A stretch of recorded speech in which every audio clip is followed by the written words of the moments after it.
Mae Cwm Gwendreth wedi bod yn fagwrfa ffrwythlon iawn I genedlaethau y sêr rygbi rhyngwladol dros y blynydde. Ac un o'r clybiau rygbi chwaraeodd ran mawr yn hynny oedd Clwb Rygbi'r Tymbl, sefydlwyd nôl yn 1897. Ni mor proud o Piod Pinc. Mae literally tîm Cwm Gwendreth yw wedyn ni merched o Pontyberem, Goslas, Penygros, Garddal I gyd yn wared â ni. A ni'n lwcus gyda'r sgwad sydd gyda ni, sy'n mos pwy tywydd yw e. Mae'r merched yn passionate.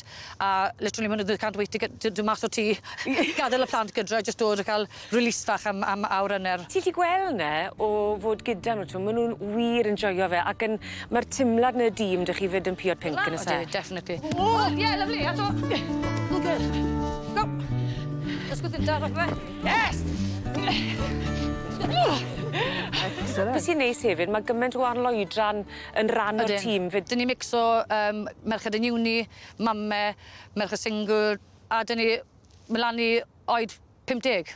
Gret! O, Christmas Evans! Gan! Ond mae'r Gymraeg yn gryf, mae fyd, nid yw e? Odyn, ond mae'n greit, really, chos pan ni'n ware, ni siarad Cymraeg, ambell ref o siarad Cymraeg nôl yn ni. O, fe cheating er, ysbyd Welsh, wel, mae'n dod yn y trilio ni, naf ni'n siarad yn treino, naf ni'n siarad y gêm.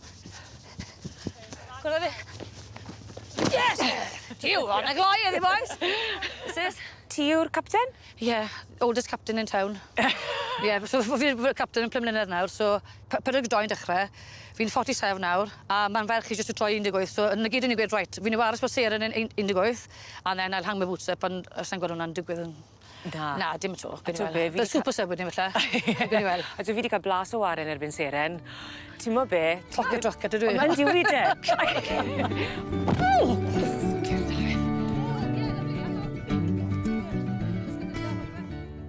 A oedd gymaint o chwaraewyr wedi dod mas o Cwm Gwendreth yn wedig yn y 70au a o'n nhw'n galw'r ardal yn ffatri maswyr Cymru.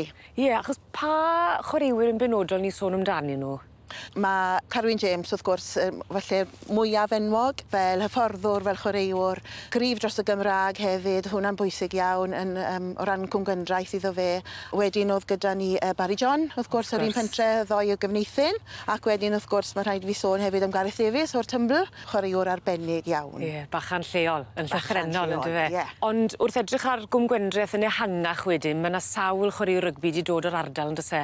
Wel, wrth ddechrau o'r Tymbl, mae Dwayne Peel, wrth gwrs, yn chwaraewr ac nawr yn hyfforddwr arbennig hefyd.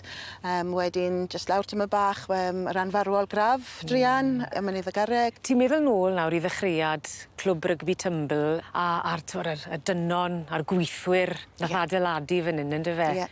Beth ti'n credu fydde ymateb y gweithwyr dynon yr ardal nath sefydlu'r clwb me? Tasen nhw'n dod man hyn nawr a gweld llon lle o ferched o ware'r gêm? Dwi ddim yn gallu dychmygu beth fydde geiriau nhw. Bydden nhw jyst mewn angrydiniaeth bod y fath beth wedi cymryd lle.